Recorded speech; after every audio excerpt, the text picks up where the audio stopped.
नमस्कार मित्रों, मेरे चैनल पर आप सभी का पुनः हार्दिक स्वागत और अभिनंदन। साथियों, हिंदी साहित्य के 3 कालों के वीडियो मेरे चैनल पर अपलोड है।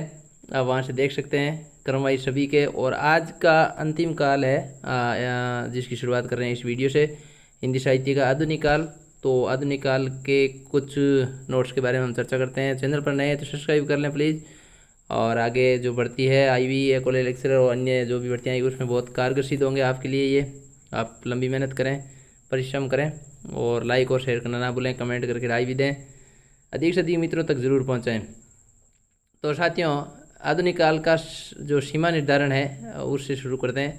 तो पहला पॉइंट है कि आचार्य रामचंद्र शुक्ल हिंदी साहित्य के आधुनिक काल की समय सीमा विक्रम संवत 1900 से मानते हैं। तो ये जो है वो 1900 से अब तक, तो ये इसकी शुरुआत है शुक्ल के अनुसार।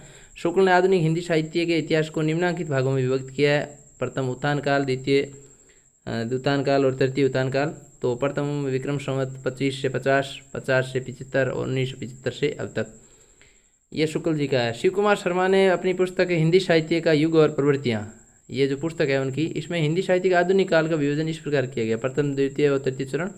25 से 50 जिसको इन्होंने भारतेंदु युग माना, 50 से 75 द्विवेदी युग, महावीर प्रसाद द्विवेदी के नाम से। 75 से अब तक प्रसाद और प्रसादोत्तर, यानी प्रसादोत्तर का मतलब बाद का युग। शुक्ल ने हिंदी साहित्य के आधुनिक काल को गद्य काल भी कहा है। तो ये भी एक महत्वपूर्ण पॉइंट है। चैनल को लाइक शेयर जरूर करें, सब्सक्राइब कर लें। आधुनिक काल की समयावधि है, तो समयावधि जो है वो 50 से 1850 ईस्वी से आज तक है। शुक्ल ने हिंदी साहित्य के आधुनिक काल को 3 उत्थानों में विभक्त किया है। उनके मतलब प्रथम उत्थान काल की समय सीमा है 25 से 50, 1925 से। आधुनिक हिंदी साहित्य में दोस्तों जो पद्य काव्य का विकास है वो इस प्रकार हुआ है। वीडियो अंत तक जरूर देखें और बिना स्किप किए देखें, तभी आपकी ये चीज़ें समझ में आएगी। सबसे भारतेंदु युग है जिसको नव जागरण काल भी कहा गया, तो ये विशेष ध्यान रखें। सुधार काल द्विवेदी युग के काल को आ गया। 1850 से नवजागरण काल 1900 ईस्वी तक, 1900 से 1920 तक द्विवेदी युग। और सरस्वती पत्रिका इसका मुख्य आकर्षण था। छायावाद 1920 से 36 तक, प्रगतिवाद प्रयोगवाद 1936 से 53 तक, नई कविता और समकालीन कविता 53 से आज तक। तो ये जो है वह इस प्रकार है। आधुनिक हिंदी साहित्य की सर्वाधिक उल्लेखनीय घटना है गद्य का आविष्कार तथा खड़ी बोली का गद्य और पद्य में सशक्त माध्यम बनना। ये इसका प्रमुख जो है वो उल्लेखनीय घटना थी। सामान्य रूप से आधुनिक काल की प्रारंभिक समय सीमा मानी जाती है 1850 ईस्वी से मानी जाती है।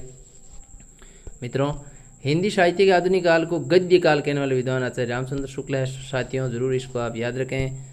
आधुनिक काल पढ़ रहे हैं हम, उसके बाद में और भी महत्वपूर्ण टॉपिकों पर चर्चा करेंगे।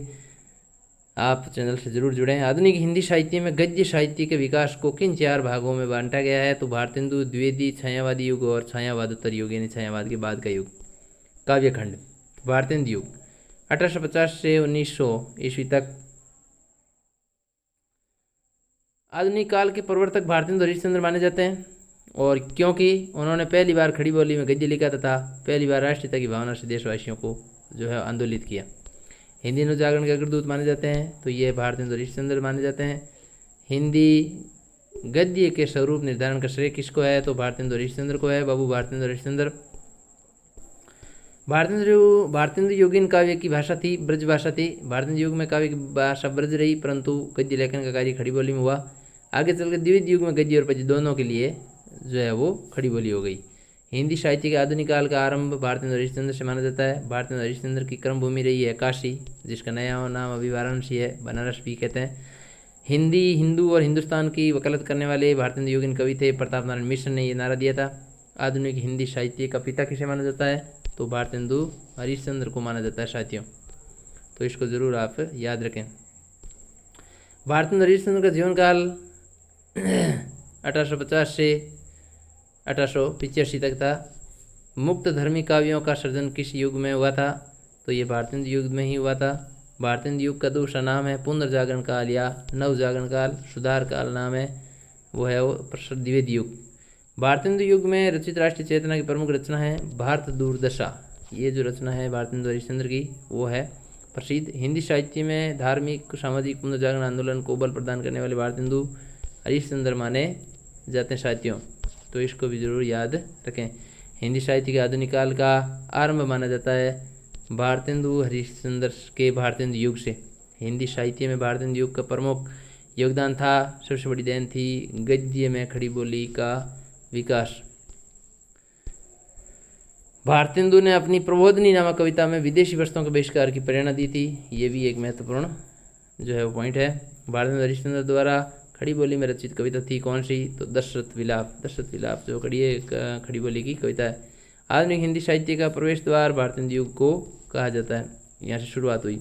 समस्या पूर्ति भारतेंदु युग की अत्यंत लोकप्रिय काव्य पद्धति समस्या थी, विशेषता थी। खड़ी बोली में गद्य रचना आरंभ हुई भारतेंदु युग से। खड़ी बोली में पद्य रचना आरंभ हुई द्विवेदी युग से, क्योंकि इसमें ब्रज भाषा भी चलती थी साथ में भारतेंदु युग में। द्विवेदी युग में वो दोनों में ही गद्य पद्य में खड़ी बोली आ गई थी। भारतेंदु युगीन कवि प्रतापचंद्र मिश्र ने पद्यात्मक निबंध जैसी लंबी कविताएं लिखी। भारतेंदु के साथी कवियों में सबसे अधिक प्रसिद्ध है बद्रीनारायण चौधरी। प्रेम घन इनका उपनाम है। कविता में आला और लावनी जैसी काव्य शैली का प्रयोग करने वाले भारतेंदु युगीन कवि थे तो ये थे प्रताप नारायण मिश्र। साथियों, आगे के वीडियो में हम यहीं से आगे के पॉइंटों पर अध्ययन करेंगे। तब तक के लिए जय हिंद जय भारत। वीडियो अंत तक देखने के लिए आप सभी का बहुत बहुत धन्यवाद। लाइक और शेयर करना ना भूलें और चैनल को नए नए वीडियो के लिए सब्सक्राइब जरूर कर लें।